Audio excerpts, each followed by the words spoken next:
What a tangled web we weave when first we practice to deceive. That's this little quote I made up. Liar! All right, you got me, it's Shakespeare. But on average, we're only able to spot a lie half of the time. It's not a lie, if you believe it. Sure, we know that lying is wrong, but it's something we do from almost day one.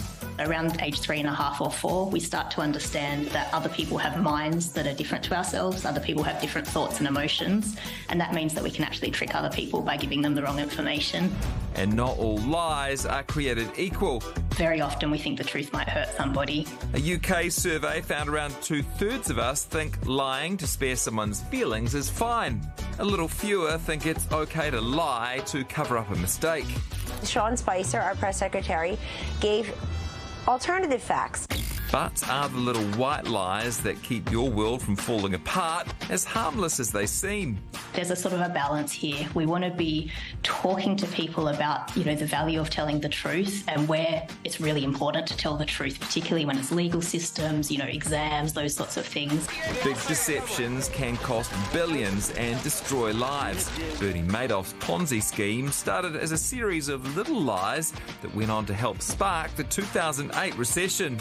I think when it's a big lie, these are things that almost extend on from the sorts of smaller lies we might tell ourselves when we're younger, and often those are for personal gain. In the end, the world is built on bullpucky.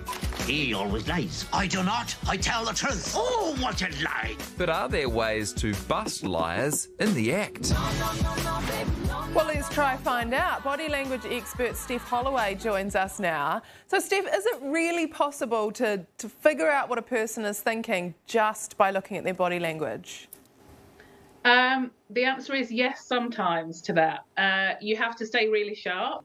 Common things that come up when you start talking about deception are things like the blink rate changes. Your average human blinks about 16 to 20 times, a minute, and the blink rate goes up sometimes when people are stressed because they know they're telling a lie.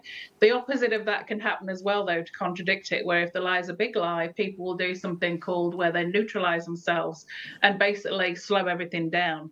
And that's because your average human hasn't got the mental capacity to formulate a lie, remember the lie, tell the lie, and then, control their body language at the same time. So what they do instead is their body language slows down. They'll quite often make themselves a statue. What about the face? Is the face doing anything that might be a giveaway? The face does lots of things. The face does, it does lots of things called...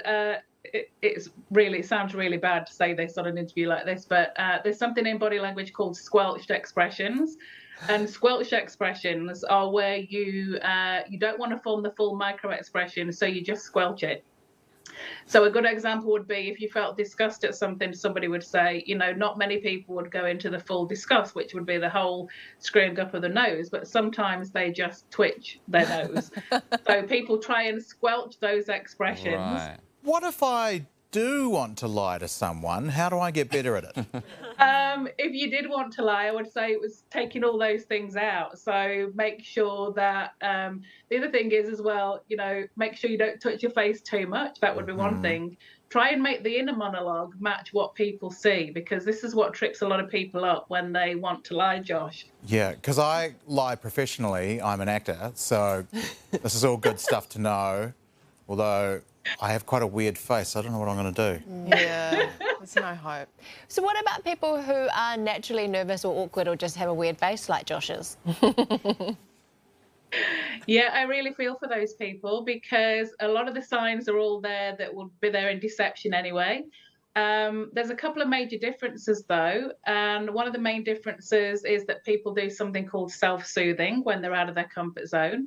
They just give themselves these little pats or rubs on their hands or their arms, and it's kind of a cheerlead. You're just saying to yourself, you've got this, you're okay.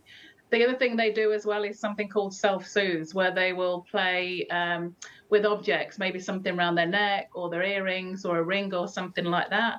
And this is often because whatever the object is reminds you that that person would be your cheerleader as well if you were there. So that's the main difference that I would look for in nervousness as opposed to all the others, which are deception. Well, Steph, great to talk to you tonight. I mean it. Thank you. Interesting stuff, eh? Cara Rickard, you'd never lie. You're pure as the driven snow. No.